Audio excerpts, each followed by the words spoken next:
बंगाल की खाड़ी में चक्रवाती तूफान यास के 26 मई की शाम तक पश्चिम बंगाल और उत्तरी ओडिशा के तट से टकराने की संभावना है। इसे देखते हुए तूफान से प्रभावित होने की आशंका वाले इलाकों में national disaster rescue force NDRF की 65 टीमें तैनात किए जाने की तैयारी है।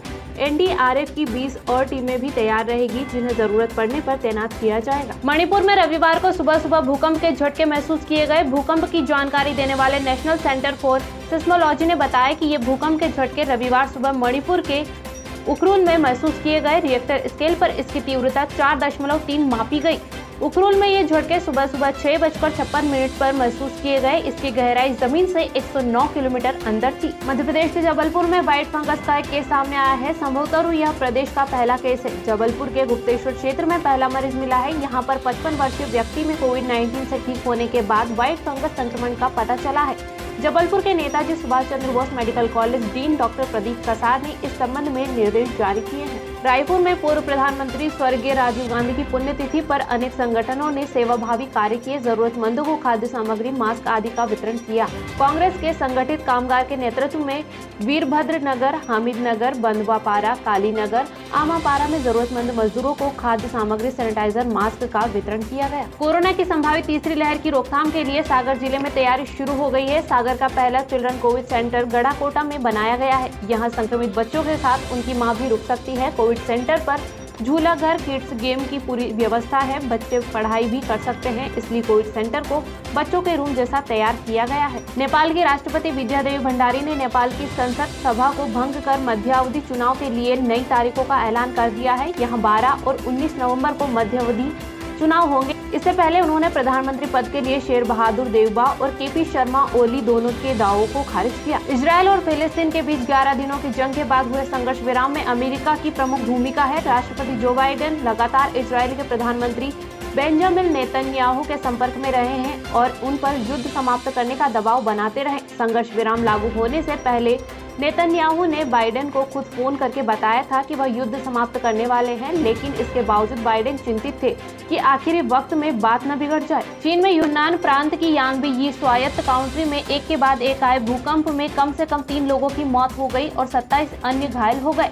सत्तारूढ़ कम्युनिटी पार्टी ऑफ चाइना प्रांत के प्रमुख यांग वुओजोंग ने बताया कि दालीबाई स्वायत्त प्रांत की सभी 12 काउंटी और शहरों में भूकंप के झटके महसूस किए गए, लेकिन यांगबी सबसे ज्यादा प्रभावित हुआ। सरकारी समाचार एजेंसी शिन्हुआ ने बताया कि 3 लोग गंभीर रूप से घायल हो गए तथा 24 अन्य को मामूली चोटें आई है। पाकिस्तान स्थित खैबर पख्तूनख्वा सूबे की सरकार ने बॉलीवुड के महान अभिनेता राज कपूर और दिलीप कुमार की पेशावर में मौजूद पुश्तैनी हवेलियों को खरीद उन्हें संग्रहालय में तब्दील करने के लिए 2.30 करोड़ रुपए आवंटित किए हैं।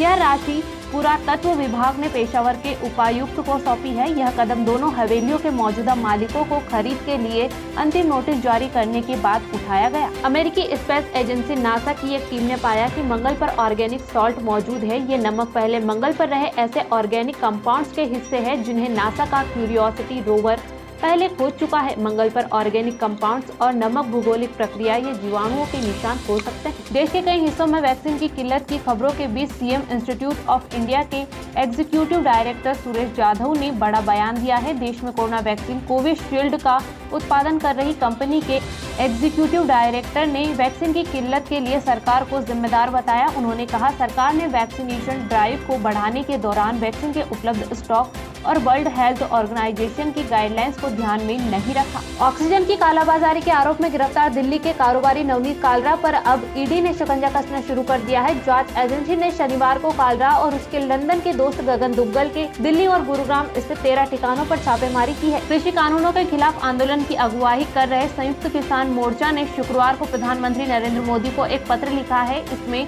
उन्होंने किसान नेताओं से इस मसले पर दोबारा बातचीत शुरू करने और मामले में दखल देने की मांग की है।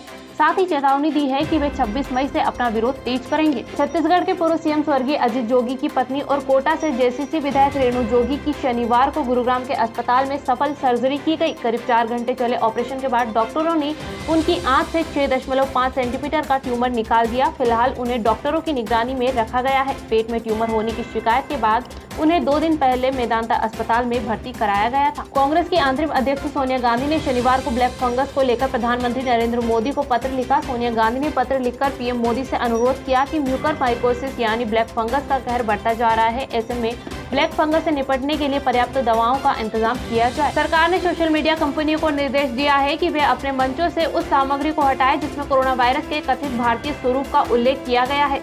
यह संदर्भ दिया गया है। सरकार ने यह निर्देश कोविड-19 महामारी से जुड़ी गलत जानकारी को नियंत्रित करने के उद्देश्य से दिया है। डिजिटल मंचों ने इसकी पुष्टि करते हुए कहा कि उन्हें नवनीतम परामर्श मिला है। प्रोड्यूसर डायरेक्टर रामगोपाल वर्मा भले ही मुंबई से दूर जाकर गोवा में बस गए हैं, मगर सोशल मीडिया पर वह पहले की तरह ही एक्टिव रहते हैं। रामगोपाल वर्मा ने पीएम मोदी का एक एडिटेड वीडियो शेयर किया है जिसमें उनके भावुक होने का मजाक उड़ाया गया है। इस वीडियो के साथ रामगोपाल वर्मा ने मांग की है कि पीएम को बेस्ट एक्टिंग के लिए ऑस्कर दे दिया जाना चाहिए। रामगोपाल के इस ट्वीट पर जहां कई लोग मजे ले रहे हैं, वहीं काफी लोग ऐसे भी हैं जो उन्हें बुरी तरह ट्रोल कर रहे हैं। आलिया भट्ट इन दिनों एसएस राजामौली की फिल्म RRR में काम कर रही है। इस फिल्म में आलिया के साथ रामचरण जूनियर, NTR और अजय देवगन की भी अहम भूमिका है।